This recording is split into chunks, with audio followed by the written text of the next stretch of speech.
آج کی ویڈیو میں ہم آپ کو بتائیں گے کہ بنی اسرائیل حضرت عیسیٰ علیہ السلام کو کیوں مارنا چاہتے تھے اور حضرت عیسیٰ علیہ السلام کی جگہ انہوں نے کس شخص کو سولی پر چڑھا دیا، اور کیسے اللہ تعالیٰ نے حضرت عیسیٰ علیہ السلام کو زندہ ہی آسمانوں پر اٹھا لیا۔ ان سب باتوں کو جاننے کے لیے ویڈیو کو آخر تک ضرور دیکھیں۔ حضرت عیسیٰ علیہ السلام یہود و نصارہ کے بھٹکے ہوئے لوگوں کو توحید حق کی تعلیم دیتے رہے اور انہیں واعظ و نصیحت فرماتے رہے، لیکن یہودیوں نے نہ صرف ان کی تکذیب کی بلکہ مسلسل اہانت بھی کرتے رہے۔ حضرت عیسیٰ علیہ السلام کی نبوت کو 3 سال کا عرصہ ہی گزرا تھا کہ بنی اسرائیل نے آپ کو اپنے لیے بڑی رکاوٹ سمجھتے ہوئے قتل کا منصوبہ بنا لیا۔ قرآن کریم میں ہے، اور کافروں نے مکر کیا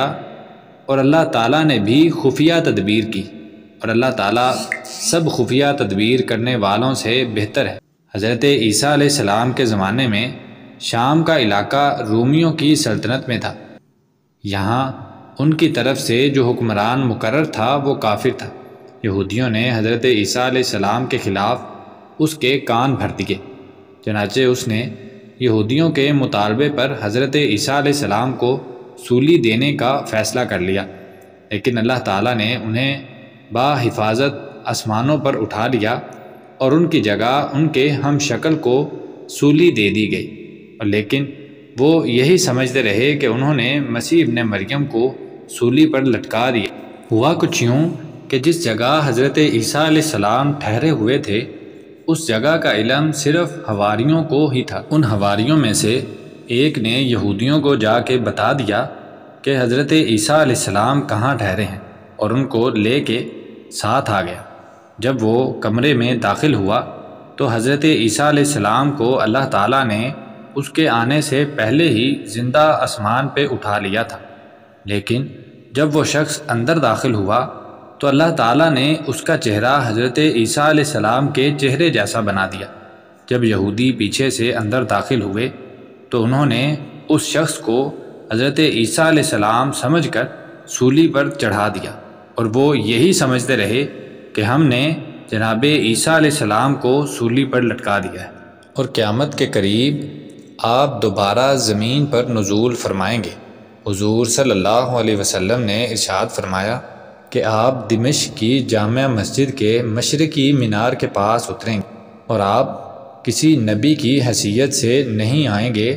بلکہ حضرت عیسیٰ علیہ السلام کا جب دوبارہ نزول ہوگا تو آپ نبی پاک صلی اللہ علیہ وسلم کی امت میں سے ہوں گے، اور آپ امت مسلمہ کی رہنمائی فرمائیں گے۔ ان کے دور میں سب لوگ مسلمان ہو جائیں گے، دجال کا قتل بھی آپ ہی کے ہاتھوں ہوگا، یاجوج ماجوج کا ظہور اور فساد بھی آپ کی موجودگی میں ہوگا، بالآخر آپ ہی کی بد دعا سے ان کی ہلاکت ہوگی۔ حضور صلی اللہ علیہ وسلم نے فرمایا کہ قسم ہے اس ذات کی جس کے ہاتھ میں میری جان ہے، ضرور ایک وقت آئے گا کہ تم میں ابن مریم حاکم و عادل بن کر نازل ہوں گے۔ وہ صلیب کو توڑ دیں گے، خنزیر کو قتل کریں گے اور جزیہ اٹھا دیں گے، اور مال کی اتنی زیادتی ہو جائے گی کہ کوئی اسے قبول کرنے والا نہیں ہوگا، یعنی صدقہ و خیرات لینے والا کوئی نہیں ہوگا، حتیٰ کہ ایک سجدہ